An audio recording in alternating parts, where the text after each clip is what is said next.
Welcome to the first episode of Instant Boxing. It's time for the opening bell.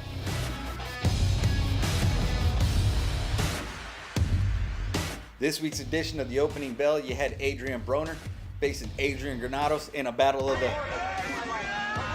good fight, close fight. A lot of people thought it was a draw. Some people could have gave the fight to Granada. Some people could have gave the fight to Broner. Really doesn't matter. Adrien Broner, he walked away with the W like a lot of people expected him to do. Adrian Granados, though, did a stand-up job, was a Class A act, and said the things that needed to be said at the end of the fight. It is true what they did to him. They did him dirty. You know they did him dirty. I know that they did him dirty. The kid wasn't the big name. They screwed him around with the weight. The fight was contracted at 140 pounds, and at the 11th hour, Adrien Broner's camp called in to make a change because Broner looked like he wasn't going to make the contracted weight of 140 pounds. This is a no-go. It's a sign of unprofessionalism. I don't care what you think of who the fighters are, their attitudes, or whatnot. That doesn't factor into this equation. What factors into this equation is the professionalism of a professional athlete and his ability to meet the contractual obligations that were signed for this fight. 140 pounds is 140 pounds. If you can't make 140 pounds, you step on the scale, you lose your money, you let the opponent determine whether or not he wants to go through with the fight, or the whole thing gets called off. There is no making excuses for a fighter with unimaginable talent like Adrien Broner does have. Is not an excuse or a reason to go in and negotiate the weight of a fight because he's not on track. It's the fighter's responsibility to make sure that they're on weight prior to a fight coming in. If they can't do that, and they can't meet those obligations, then they should stop talking out the side of their neck like they can meet those obligations and fight at weights that they can realistically make. If Adrien Broner can't make 140 pounds, he can't make 140 pounds, that's fine. There's absolutely nothing wrong with that. He's a phenomenal 147-pound fighter anyways, and there's plenty of interest in the division to see him face some of the other top 147-pound fighters. But if he wants to sell himself like a 140-pound fighter and a 140-pound phenom, he needs to be able to make 140 pounds. And against a guy like Adrian Granados, if you can't get up for it because he's not that big of a name, well, maybe you're just not the professional that you claim that you are. One thing I did like at the end of this fight, Adrien Broner issued a public apology about his behavior in the past to Jim Gray and the rest of the world watching on TV. Now, this is a big thing for him to do. Adrien Broner is not necessarily a guy that's short on ego. So with an ego that size, for him to be able to swallow it and be able to acknowledge his shortcomings was kind of a big deal. Look at, this is America, all right? If Adrien Broner needs 2 chances, if he needs 3 chances, hell, if he needs 4, 5, 6, 7, 8, 9, 200 chances, Adrien Broner gets 200 chances. Because if he don't get those, then I don't get those. And you don't get those. So you should give him the benefit of the doubt. Hopefully the man changes his ways. Hopefully he dedicates himself to his career. And he becomes the Adrien Broner that we all thought he was going to become. At 135, you remember and I remember, Adrien Broner was pretty goddamn good. So let's hope that he can get back on track because there's a whole lot of fights that I'd like to see him get into. And I'm sure there's a couple of fights that you'd like to see him get into. As a matter of fact, why don't you comment down below and tell us what kind of fights you'd like to see him get into. And that's the opening bell. Time for the word on the street.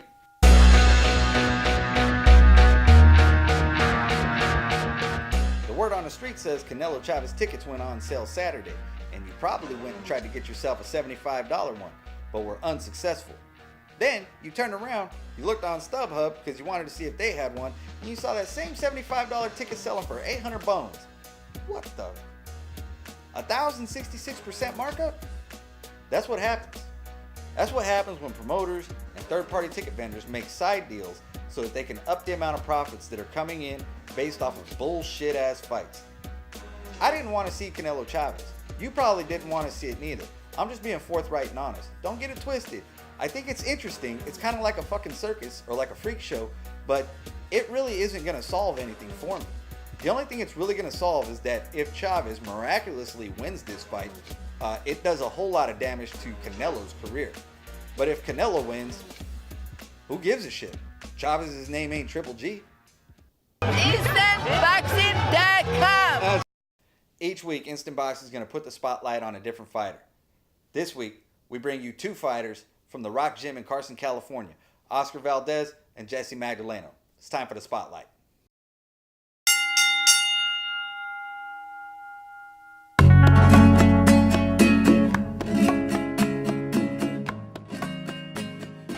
full of talent. This gym is full of talent, but sometimes not just with talent. You don't just make it with talent. You know, you need someone right there that's pushing you to a limit. And that person is Manny Robles and Edgar Hasso.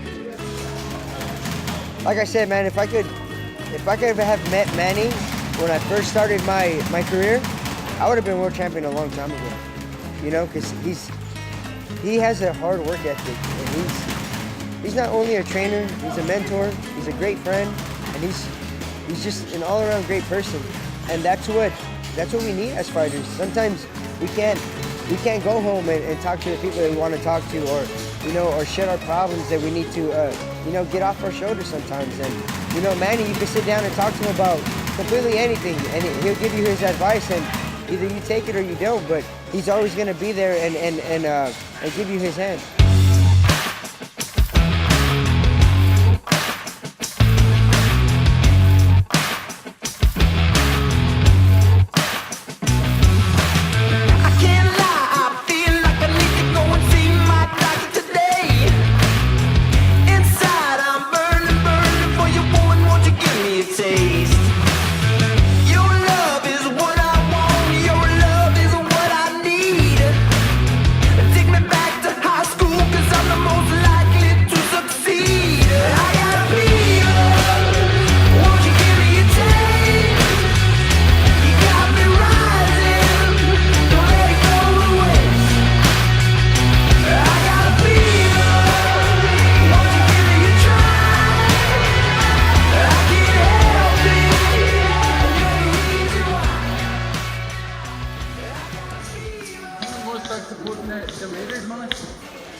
It was just great, you know. It did feel like it was missing something, and what was missing was the belt, you know.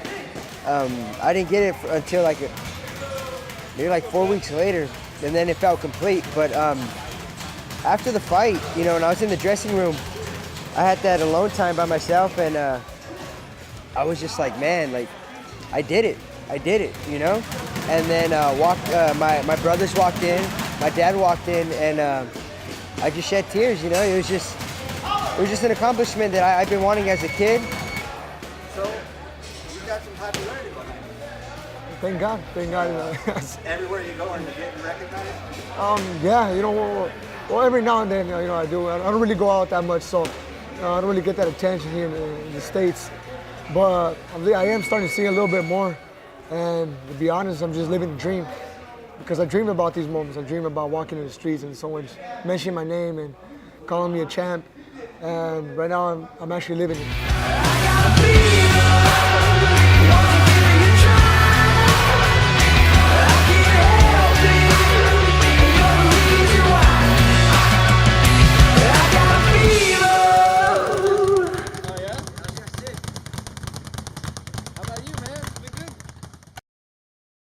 There's always something buzzing about boxing on social media.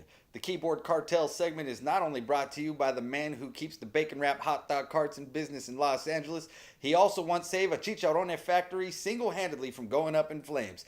It's Mr. Boxing Guru himself. Follow him on Twitter at Mr. Boxing Guru, the homie Big Sal.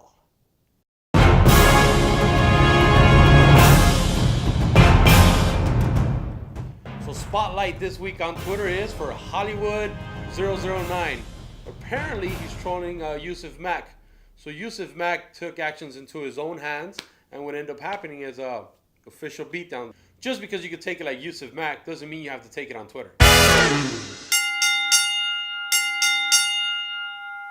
In an announcement that made me happier than a single mom at the H&R Block, Kell Brook announced on Twitter last week that he is going to defend his 147-pound IBF title against none other than Errol the Truth Spence. This is a good fight. This is a big fight. People are giving Brook a little bit of guff because he's going all the way back down to 147 after moving up to 160 pounds and taking the challenge of a lifetime as he fought against Triple G. Now, that was kind of a circus fight. That was kind of like no one really gives a shit if Brook loses because we all, frankly, expected him to lose against Triple G being so much smaller than him. The big question I get, and I understand why you're asking it, is if you go all the way up to 160, isn't it going to be too hard to make 147? In Kell Brook's mind, the answer to that is no.